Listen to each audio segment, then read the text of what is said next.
Assalamualaikum warahmatullahi wabarakatuh. Waalaikumsalam warahmatullahi wabarakatuh. Selamat berjumpa lagi dalam channel DI Nusantara. Dalam kesempatan kali ini saya akan menanyakan tentang tokoh-tokoh Nusantara yang mempunyai hijab, kodam, dan raja yang diturunkan kepada santri-santrinya, dan itu sudah bertahun-tahun.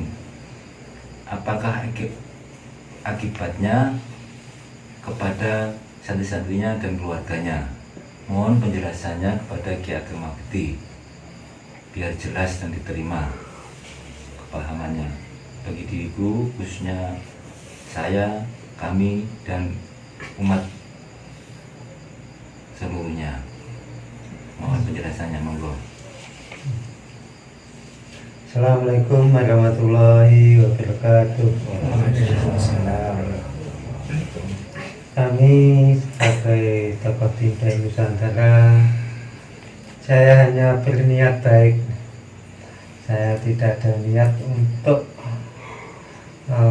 mendapatkan jabatan, dan saya tidak ingin dipuja dan disanjung oleh orang lain, karena saya adalah orang biasa. Saya adalah penggembala kambing, jujur saja. Jadi saya ini adalah awalnya kambing saya itu 10 dikasih orang. Jadi sampai sekarang saya adalah memiliki kambing. Jadi keseharian saya adalah memelihara kambing. Jadi saya bukan siapa-siapa, saya adalah orang kecil, saya adalah rakyat biasa dan tidak membutuhkan sanjungan, dan saya ingin membongkar rahasia-rahasia yang telah tersimpan selama ini tidak disadari oleh umat Rasulullah. Saya ingin mengingatkan agar kita kembalilah ke jalan yang diridhai Allah. Karena apa? Kita ini butuh masa depan, bukan butuh masa sekarang saja. Masa depan ini termasuk urusan dunia, urusan alam kubur, urusan akhirat. Nah, ini marilah kita pikirkan agar kita nanti menuju jalan yang benar. Bagaimana dengan kalimat ihdinas siratal mustaqim? Ihdinas siratal mustaqim adalah kalimat itu dalam Al-Quran juga ada. Jadi saya mohon ingatlah betul-betul apa maksudnya ihdinas siratal mustaqim. Ini adalah salah satu dasar yang harus kita lalui. Jadi saya menilai sejak zaman Aji Saka itu raja sudah dimiliki, sudah ada. Nah, sejak zaman itu juga ilmu kebatinan, kehebatan, kekuatan, keajaiban itu selalu diutamakan. Hanya melalui jenis-jenis raja seperti itu. Padahal jenis-jenis seperti itu sudah turun-temurun sampai sekarang. Kalau kita tidak bisa memahami yang sebenarnya apa, kita bisa tersesat. Ya, ini. Kalau kita bisa tersesat, ya hati-hati saja untuk masa depan kalian dalam kubur kalian. Walaupun dia, makanya saya sering mengatakan,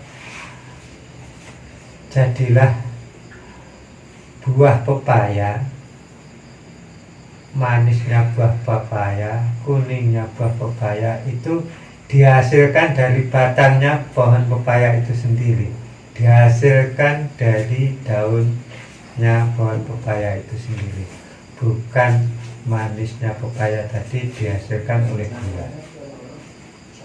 Ini yang harus dijadikan masalah.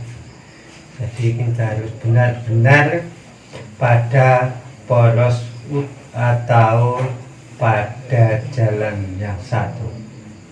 Itulah marilah kita bersadar diri agar kita kembali pada jalan yang benar. Jadi begini, kalau sudah sejak tokoh kita yang sudah ratusan tahun menurunkan ilmu-ilmu kebatinan seperti itu sampai sekarang, kalau itu sesat, sudah berapa banyak dosa yang harus dipikul, sudah berapa banyak yang telah diturunkan pada santri-santrinya yang sesat, diturunkan lagi yang sesat lagi, turunkan lagi yang sesat lagi sampai sekarang. Ini yang harus kita pikirkan. Maka dari itu kita harus sadarlah, hai para manusia, hai para umat Rasulullah, kembalilah pada jalan yang satu tadi. Dan saat ini sudah tidak ada peperangan. Kesempatan kita semuanya untuk kembali pada jalan yang diridhai Allah, bukan jalan yang dimurkai Allah. Marilah kita kembali ke situ. Jadi kalau diuraikan sebelum zaman kerajaan pun ilmu ini sudah ada, sebelum Kanjeng Nabi pun sudah ada. Jadi agar kita bisa membedakan, maka kembalilah ke jalan yang satu tadi. Kita bisa merasakan dan bisa membedakan, bisa melihat dan bisa membuktikan. Apabila kalian bisa melihat, bisa merasakan, bisa membuktikan, mulai kita masih hidup sampai ke liang lahat, bisa melihat hasil-hasilnya, maka marilah kita pilih jalan mana yang harus kita tempuh. Nah ini, saat ini alam kubur sudah banyak yang kita tembus, kita bongkar rahasianya, agar kita umat Rasulullah kembali pada jalan yang sebenarnya. Maka dari itu saya mengingatkan untuk seluruh umat di Islam di tanah Jawa, khususnya umumnya umat Islam seluruh Nusantara, dan umumnya lagi seluruh umat seluruh dunia, agar mengoreksi diri, jangan memalsukan hadis, jangan menguatkan hukum yang tidak pasti. Saat ini sudah banyak hadis-hadis yang dipalsukan, maka kita harus kembali pada porosnya Rasulullah, poros yang utama. Nah, itu harus kembali ke situ agar kita selamat. Jadi kalau dinilai akibat, saya pun pernah melacak ke makom Sunan Kalijaga. Tauhidnya sudah benar, tepat, tapi dia masih ada ilmu-ilmu yang diturunkan sampai sekarang ini. Dia harus bertanggung jawab, ilmu yang diturunkan sampai sekarang ini dia harus bertanggung jawab seperti apa itu, agar dia orang yang niatnya baik tidak tahu diisi jenis ilmu ini, yang dimasukkan itu tidak paham, yang dimasuki tidak paham. Nah, ini yang jadi masalah besar sampai sekarang ini. Marilah kita cuci hati kita, marilah kita kembali pada jalan yang sebenarnya, agar benar-benar kita menuju jalan yang suci, jiwa yang suci, menuju insan kamil yang sebenarnya, yang pernah dikisahkan dalam doa Sayyidina Akasah. Itu adalah salah satu jalan atau cermin Rasulullah atau sifat Rasulullah itu ada. Jadi marilah kita kembalikan. Jadi kalau diurutkan sejak sanad-sanad kebatinan sejenis itu sudah turun temurun sampai sekarang, berapa banyak beban yang harus dia pikul, berapa banyak umat yang sudah terjerumus. Ini yang saya sangat prihatin, ini yang sangat saya simpati pada umat yang sampai sekarang ini. Seperti itu kejadiannya.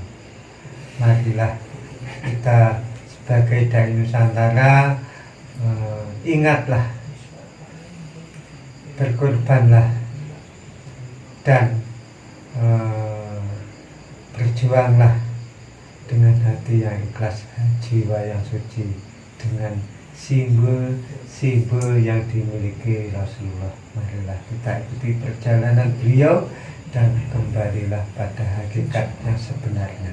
Jadi itu agar tokoh-tokoh yang lain, marilah kita kembali dan sadar, dan janganlah demi kehebatan, demi kekayaan, demi kemewahan saya bisa memiliki semuanya, tetapi hatinya tertutup, gelap, rapat. Ini yang tidak boleh. Dan banyak yang saya ketahui, yang saya lihat dengan mata kepala saya sendiri, demi sesuatu yang mewah, orang yang belajar itu dijadikan korban. Ini yang saya sangat prihatin. Sudah niatnya baik, niatnya tulus ikhlas untuk membangun jiwa yang suci, ternyata dimasukkan ke lubang yang paling sesat. Ini yang saya sangat prihatin sekali.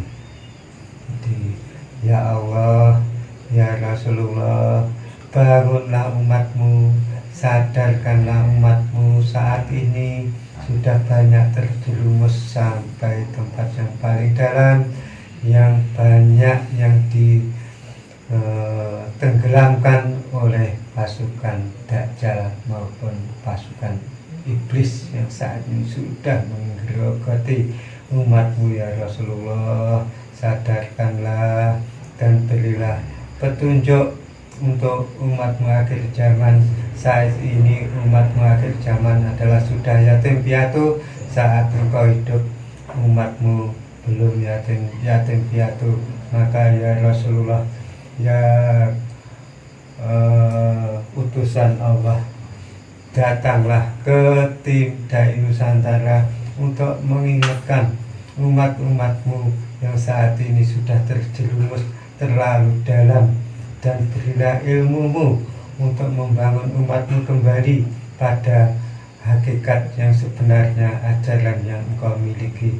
Maka dari itu ya Rasulullah, datanglah cahaya Rasulullah, datanglah pada umat kamu di tim Dai Nusantara agar umatmu bisa kembali ke jalan yang diridhai Allah. Sekian dari kami, keterangan kami mudah-mudahan bermanfaat untuk seluruh umat Islam. Mudah-mudahan mampu menyadarkan orang-orang yang saat ini terjerumus pada jalan yang sesat. Sekian dari kami, mohon dukungannya pada penonton atau pemirsa. Dan tak lupa lagi kami, siapapun kalian, siapapun kiai kalian yang tidak bisa melepaskan ilmu kebatinan, yang sejenis kegelapan apapun, insya Allah kami akan membantu untuk melepaskan ilmu-ilmu kalian, untuk menuju jiwa yang suci, jiwa insan kamil, jiwa yang diridhai Allah. Insya Allah kami akan membantu dan meluluskan pada jiwa kalian. Sekian dari kami. Mohon dukungannya dengan like, share, subscribe agar kami bisa berkembang dan konten-konten kami agar lebih bisa yakin dan menuju jalan yang lebih baik. Sekian dari kami. Tolong komen-komennya agar lebih sopan, atau bisa menghubungi dengan langsung dengan nomor kami, atau lewat WA, atau lewat komentar yang sopan. Sekian dari kami. Assalamualaikum warahmatullahi wabarakatuh. Hidup Dai Nusantara. Jaya. Jaya, Jaya. jaya. Demikianlah penjelasan dari Ki Ageng Putih, matur suwun sanget.